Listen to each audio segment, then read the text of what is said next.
Hey friends, if you encounter the error, the computer has rebooted from a bug check, then please watch this video. I will guide you through the resolutions.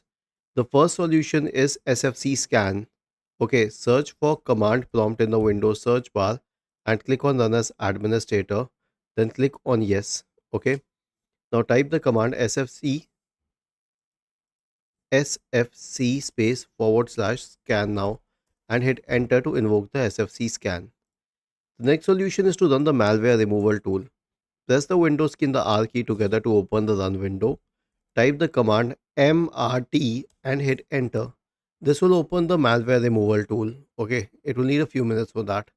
Click on next, select full scan, click on next once again, and it will start scanning the files. The next one is system restore. Search for recovery in the Windows search bar and open recovery. Click on open system restore. Click on next.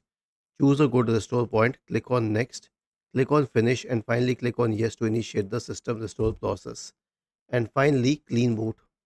So, how would you perform clean boot? Search for system configuration in the Windows search bar and go to system configuration. Go to the services tab. Check the box associated with hide all Microsoft services. If any of the services checked, click on disable all, apply, OK, and then restart your system. Was this helpful? If yes, then please subscribe to the channel. If not, then let us know in the comment section of the video on how we could help you further. Thank you for watching this video and have a nice day.